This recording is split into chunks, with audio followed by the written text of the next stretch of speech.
Bienvenidos a Cruce de Palabras por Telesur. Soy Luis Hernández Navarro y hoy nos acompaña en el estudio el padre Alejandro Solalinde. Él es director del albergue para migrantes Hermanos en el Camino y una de las figuras éticas más reconocidas y al mismo tiempo críticas que existen dentro de la sociedad mexicana. Alejandro, muchas gracias por estar con nosotros. Muchas gracias, Luis. Estoy muy contento de estar contigo y con todas las personas que nos acompañan en este cruce de palabras.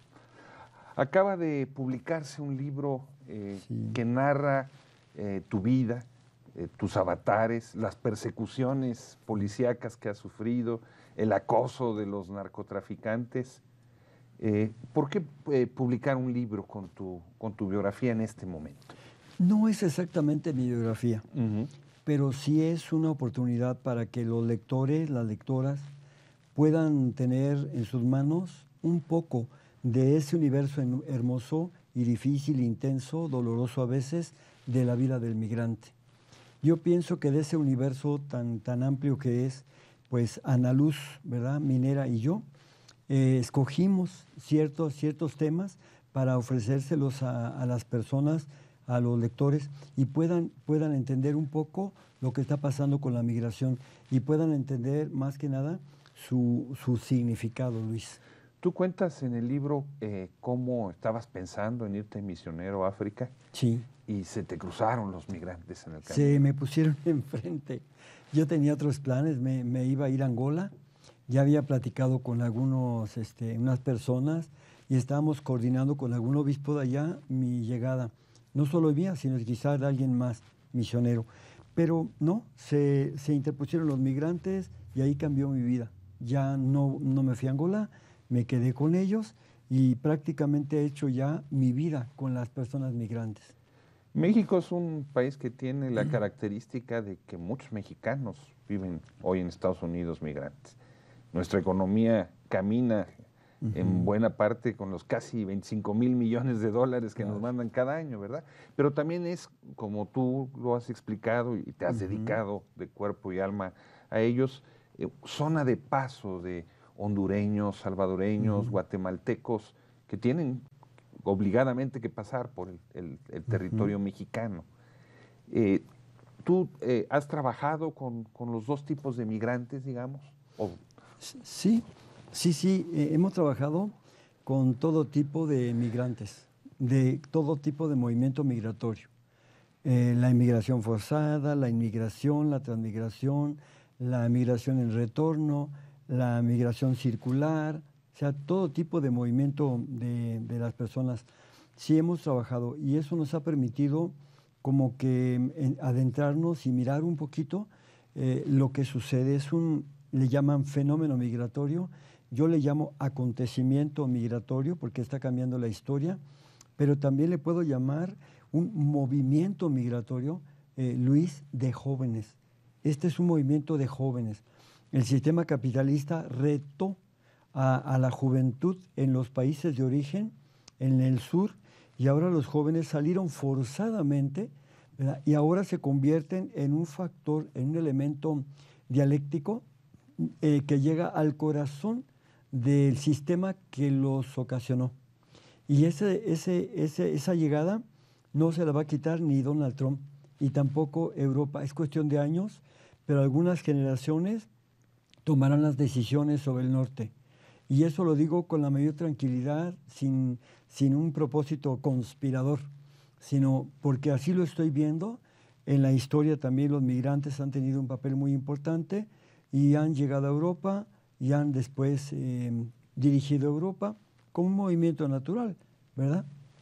Esos migrantes no van hacia Estados Unidos embelesados por el sueño americano de hacer fortuna, hacer dinero, porque lo que tú nos dices de ellos es que van a transformar Estados Unidos y van a transformar el mundo y México. Pero ¿cómo hacer compatible, digamos, este proyecto de bienestar material absolutamente explicable con su papel como agentes transformadores de otro tipo de sociedad? Mira, La migración es muy compleja. Muchos, como cuerpo migrante, podríamos decir, se están quedando en el camino. Han desaparecido, han sido asesinados, quemados, secuestrados, de todo. No han llegado. Otros se han quedado en el desierto, pero otros han pasado. De esas personas que están pasando, yo los vengo observando desde 1971, cuando yo era todavía seminarista. Yo veía observando a los mexicanos que llegaban allá y cómo se apochaban, cómo renegaban de sus raíces, cómo ya no querían hablar el castellano, cómo las nuevas generaciones se agringaban pronto. Pero pasando el tiempo, mucho tiempo después, me di cuenta de que no todos ya eran así y que había muchos que tomaban conciencia, que se preparaban, que trataban de preguntarse cuál era la misión de los migrantes en Estados Unidos. Con el paso del tiempo, puedo decirte que algunos de ellos están tomando conciencia. Nada más mexicanos hay regulares 34 millones en Estados Unidos, pero hay unos 7 millones aproximadamente, 7 a 8 que son irregulares, no tienen documentos. Entonces, pero a pesar de todo ya son muchos y están generando muchos hijos cada vez. Algún día, alguna rama de esas que no se agringue, que no se haga el sistema capitalista, sino que conserve los valores del sur, ellos son los que van a hacer significativa su presencia, van a cumplir con una misión de alguna manera al fermentar Estados Unidos y hacer que ese sistema hoy, como lo vemos con los blancos supremacistas, se transforme en algo benéfico para el mundo. Tú has documentado, pero también sufrido en carne propia, cómo Estados Unidos corrió su frontera y le asignó a las autoridades mexicanas funciones de policía migratoria estadounidenses para detener a los migrantes centroamericanos en territorio mexicano. Y has documentado todo tipo de abusos en ese tipo, que no le piden nada a los abusos que sufren los mexicanos que quieren ir a Estados Unidos. No. Mira, detrás de esto hay que ver que el sistema capitalista es el que ha ocasionado la inmigración forzada, pero también es el que ha propiciado indirecta o a veces directamente los atropellos a los derechos humanos de las personas migrantes en territorio mexicano. ¿Por qué lo digo? Porque el modelo que tenemos, el modelo de México adoptado por los tecnócratas, por los itamitas, desde 83 para acá, es un sistema que prácticamente ha roto con los lazos tradicionales que México tenía con América Latina. Fracturó el proyecto de desarrollo común que teníamos como un solo hemisferio, un continente, ¿verdad? Lo rompió.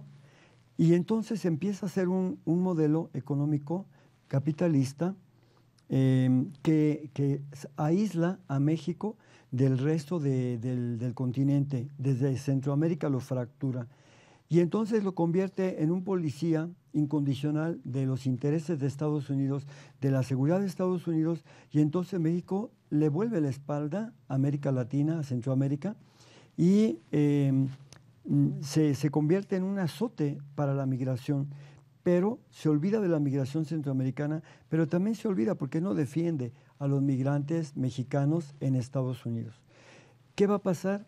Mientras esté un gobierno, además tan corrupto como de Peña Nieto, el PRI, que es corruptísimo, mientras estén aquí, no va a haber ningún cambio porque ellos van a responder incondicionalmente a sus amos, que son el gobierno de Estados Unidos y el capital financiero.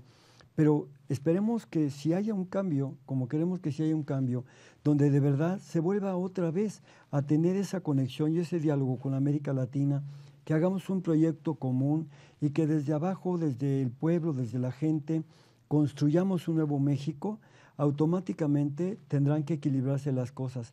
No es que rompamos con Estados Unidos, es nuestro vecino.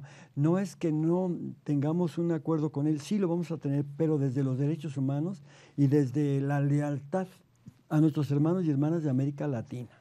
Alejandro, nos hablas de capitalismo, nos hablas de cómo la gente se le mete el espíritu capitalista, de cómo se rompió o se fracturó la unidad latinoamericana en el caso de México.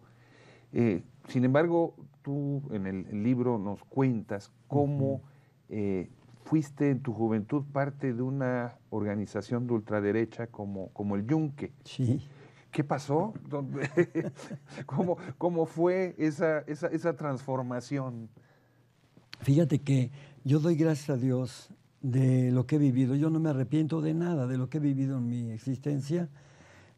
Esto fue algo importante porque de repente sí, entré en una organización de ultraderecha en aquel entonces clandestina, ahorita ya no es clandestina, y además estaba en auge, ahorita está en crisis ya, en decadencia, pero me sirvió mucho para poder entender lo que es la ultraderecha, para poder entender cómo se puede luchar por México y por Dios desde una plataforma tan conservadora y de derechista como era esa.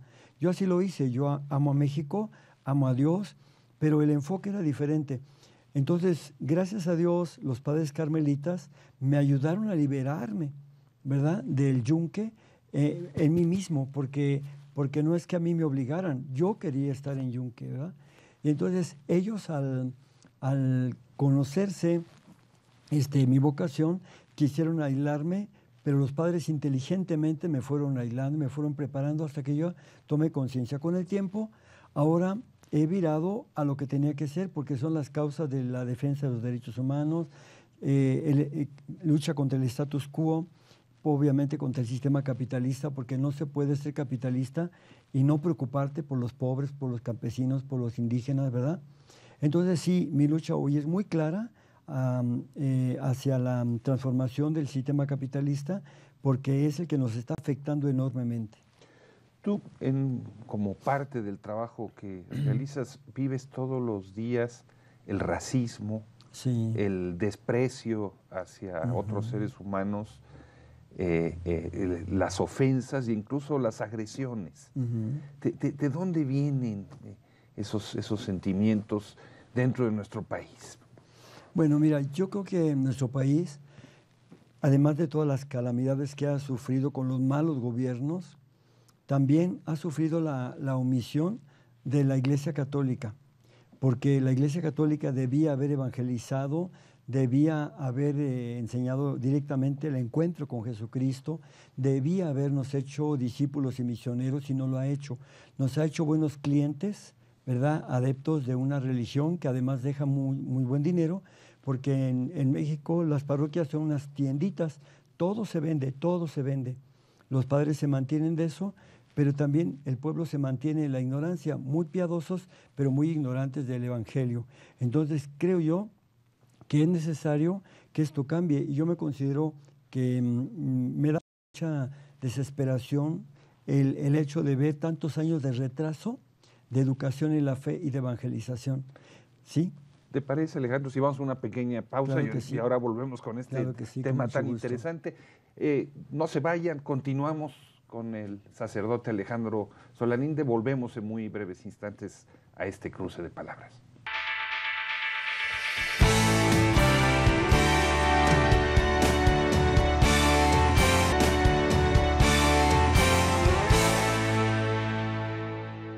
Estamos ya de regreso en este cruce de palabras, conversando sobre migrantes, migración, cómo han transformado nuestro continente, cómo van a transformar el mundo, con el padre Alejandro Solalinde, una de las principales referencias éticas que tiene la sociedad mexicana. Alejandro, nos has mostrado un panorama muy crítico de la jerarquía religiosa. Sí. O sea, tu crítica no solamente está enfocada hacia el gobierno mexicano y los malos políticos, sino también a la institución de la que tú formas parte. Sí, yo amo a la Iglesia, y la jerarquía católica me formó a mí. Yo no nací de la nada, me formaron, y me formaron en el espíritu del cambio del Concilio Vaticano II. He tenido muy buenos ejemplos en obispos, amigos, sacerdotes ejemplares, muy críticos, muy importantes, como Camilo Maxice Curi, carmelita, Jorge Domínguez, otros más. Entonces, esto me han hecho a mí ver otro tipo de iglesia, si yo no fuera consciente de los deberes que tiene la iglesia, no me daría cuenta de las omisiones. Donde quiera que voy, veo la ausencia de la iglesia católica ahí. No de la iglesia, porque tú eres iglesia, somos bautizados, pero de las personas que debieran, por autoridad, ejercer este ministerio y no lo hacen. México, podríamos decir, que vive la crisis que vive en gran parte por la falta de evangelización de los obispos. Si hubieran hecho algo y hubieran cumplido, por ejemplo, con Aparecida Brasil, y hubieran hecho algo en aquella conferencia de 2007, no tuviéramos el México que tenemos. Sin duda sería menos malo. Tú te has resistido a hacerte cargo de una parroquia. Sí, sí, sí. ¿Por qué? Porque mira... Es difícil imaginarse un sí, sacerdote sin parroquia, ¿no? Claro, claro, porque la gente nos define equivocadamente por el culto. Es un error, es una desviación de la vida del clero. Porque Jesús, yo he insistido mucho, celebró una sola misa, una sola al final de su vida, y por cierto no la cobró. Pero fíjate, esta vida fue misionera, él fue gente del camino, anduvo con las personas en los pueblitos, en las laderas, en las calles, en los caminos, y se la pasó enseñando y evangelizando. Hizo una sola celebración. Hoy prácticamente hacemos celebraciones, varias celebraciones durante el día, y ya no salimos y ya no caminamos, con excepción de grupos o citas que tenemos, pero que nos hayamos vuelto gente del camino, no. Entonces yo me di cuenta de eso y dije, no, tengo que ser misionero itinerante como Jesús, misionero itinerante del reino de Dios, y lo tengo que hacer. Y entonces dejé la parroquia no fácilmente, porque tuve que discutir y estar en tensión con 2 obispos, ¿verdad? Pero al fin y al cabo, no es que les haya parecido bien, es que tuvieron que respetarme y me respetaron. Me dieron permiso, pero a regañadientes, ¿no? Y ahora podríamos decir que ya sin esa obligación de tener que estar con la residencia y con la parroquia en forma local, tengo que estar con la vida itinerante, y por eso soy tan libre. Yo no tengo compromiso de que tenga que dar clases diario o celebración de misa diario, no. Yo no soy de misa diaria, no. Cada 8 días sí, con los migrantes. Pero tú levantaste un albergue de la nada. Bueno, quien lo levantó fue Dios, porque si Dios no construye su casa, en vano trabajan los que le edifican, dice el Salmo 126. Bueno, pero tú tuviste ahí que enfrentarte a la presión de las autoridades municipales de Ixtepec, de los sectores que veían en los migrantes los nuevos demonios que iban a quitarles su economía y veían en todos ellos potenciales delincuentes. Fue una labor, difícil, tal y como tú cuentas, muy compleja, ¿no? Muy compleja y muy difícil, Luis, muy difícil. Sí, ¿para qué te digo que no? Sí sufrí mucho, me sentí solo de todos, ¿verdad? Porque realmente no, en ese momento no me apoyaron localmente, casi nadie, pero mejor me vinieron 3, fíjate, el apoyo de 3 relatores especiales de la ONU. Y obviamente me apoyaba la OIM, Organización Internacional de las Migraciones, me apoyó sobre todo Amnistía Internacional, que nunca me ha dejado, la Comisión Nacional de Derechos Humanos y otras organizaciones que sí nos fueron apoyando, que somos hermanos como los jesuitas, el Centro de Derechos Humanos Miguel Agustín Pro, ¿verdad? Muchas organizaciones se solidarizaron y realmente pudieron defendernos, pero fue muy duro. Actualmente todavía podemos decir que no le hemos ganado, que todavía hay esa frialdad, esa indiferencia, o también, ¿por qué no decirle a algunas personas, ese rechazo abierto contra los migrantes y contra el albergue y contra mí también? No solamente te has dedicado al albergue y a los migrantes, sino que desde ahí te has vuelto un crítico implacable de la corrupción y de las desviaciones en el gobierno mexicano. ¿No te crees un problema como religioso? Un problema para mí no, porque yo sí hago política. No soy político, porque no soy político de partido. Yo no pertenezco a ningún partido y jamás voy a pertenecer a ningún partido. Pero sí hago política, entendida como el bien común. Eso sí me interesa, como el bien común sí me interesa, y por supuesto que me interesa. Yo no puedo permanecer indiferente cuando veo tantas omisiones del gobierno o tantas comisiones, porque también es un crimen organizado y crimen autorizado también de parte. Vivimos, hay que decirlo con toda claridad, es un narcoestado. Y vivimos también una cleptocracia un gobierno de ladrones. Es muy fuerte lo que dices, narcoestado y Una cleptocracia. cleptocracia, es un gobierno de ladrones. Y mira, ve todos los gobernadores que tenemos ahorita, y Borges que no lo quieren extraditar, ¿eh? El de Chihuahua. El de Chihuahua exgobernador de también Chihuahua, priista. protegido en Estados Unidos. Y protegido por Peña Nieto también, que no lo quieren traer, ¿verdad? ¿Por qué? Porque sabe demasiadas cosas y todos saben muchas cosas. Y no lo van a traer antes de las elecciones, porque, pero yo digo, más desprestigiado el PRI gobierno de lo que está, pues ya no puede estar, ya no.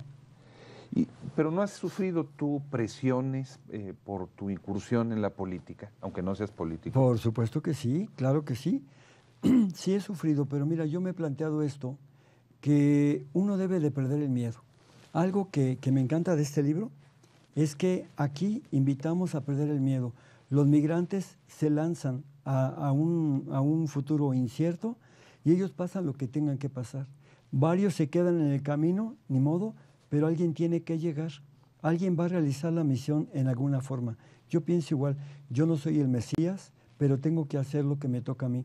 Si la jerarquía católica no le dice al gobierno corrupto sus verdades y no trata de profetizar y no cuida y no protege al resto de la población, tenemos más de 56 millones de pobres, tenemos a las mujeres contra la pared, asesinándolas 11 mujeres diariamente, y yo no veo que la jerarquía levante la voz.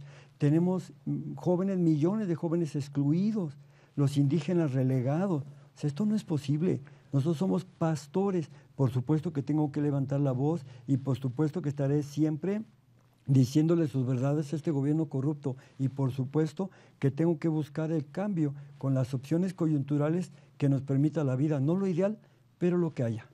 Nos dijiste hace un momento, estamos en un narcoestado. Sí. Y tú, desde tu labor pastoral y tu compromiso social en el mundo de los migrantes, te has encontrado y topado con el narcotráfico todo el tiempo. Ahí lo cuentas una y otra vez. Sí, me he encontrado. Por ejemplo, me queda claro en 1988, ¿sí? Yo fui a denunciar el narcotráfico porque estaban amagando a mis pueblos, a mis comunidades. Si yo no me hubiera metido con el narcotráfico, de no haber sido porque ellos estaban metiéndose con mis comunidades más pobres. Entonces fui a denunciarlo, fíjate con quién, con Rodolfo Reta Trigo, el comandante de la 28 Zona Militar de Oaxaca. Fui con el subprocurador de Eladio Ramírez López, en Oaxaca, y todos ellos estaban embarrados en el narcotráfico. Claro, cuando ya llegan las amenazas directas de ellos a través de un teniente o como capitán, no me acuerdo, que va a amenazarme prácticamente al pueblo, entonces yo tuve que salir de ahí por órdenes del obispo Bartolomé Carrasco Briceño. Me dijo, tú sales, y me puso el ultimátum para el día 10. El día 10 de septiembre salgo, el día 16 matan a mi primer catequista que andaba conmigo, y unos días después a Lorenzo lo asesinan y le queman su casa. O sea, yo por un pelito salí. ¿Por qué no se metieron conmigo? Porque no, ahora ya lo puedo decir con términos actuales, porque no quisieron calentar la plaza matando a un sacerdote. Pero como yo ya no estaba, entonces ya no tuvieron problema y tuvieron cancha libre para hacer lo que se les pegó la gana con el narcotráfico. ¿Ha disminuido el problema del narcotráfico relacionado con los migrantes? Yo te quiero decir algo, los migrantes no se metieron con el narcotráfico. El crimen organizado irrumpió en el flujo migratorio y molestó a muchos, lo aprovecharon, lo hicieron como una mercancía y lo obligaron, en no pocos casos, a trabajar como sicarios y a trabajar como muleros y a trabajar también para el narcotráfico. Sí, porque es terrible, pero lo peor del crimen organizado, lo más deleznable, fue, y se recordará siempre, a los Zetas. Fue, y a la vez, los Zetas fueron un grupo de los gafes de élite del ejército mexicano. Ellos son la mejor prueba de la infuncionalidad de muchas instituciones, ¿verdad? Y ellos vivieron para el narcotráfico, fueron los amos del mundo en 20 estados, los más sanguinarios, los más crueles, los que peor trataron a las personas migrantes.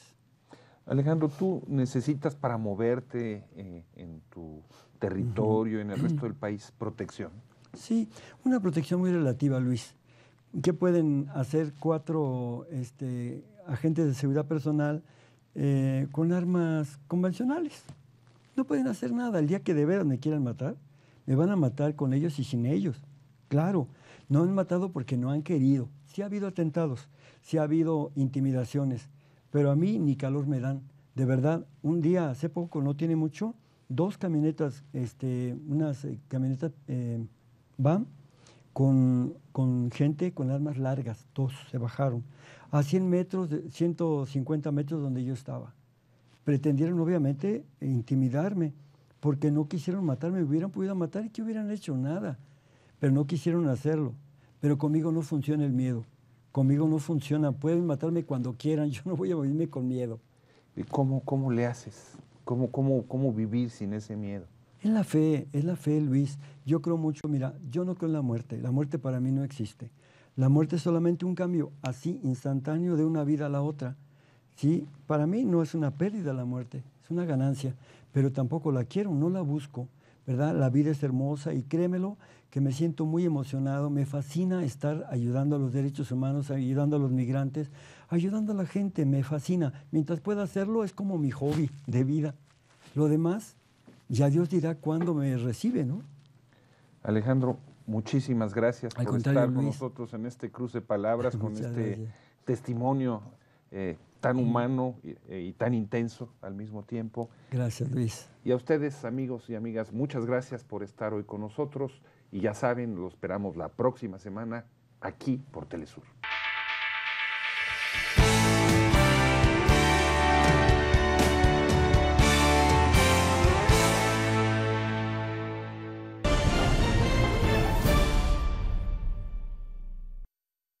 Dos grandes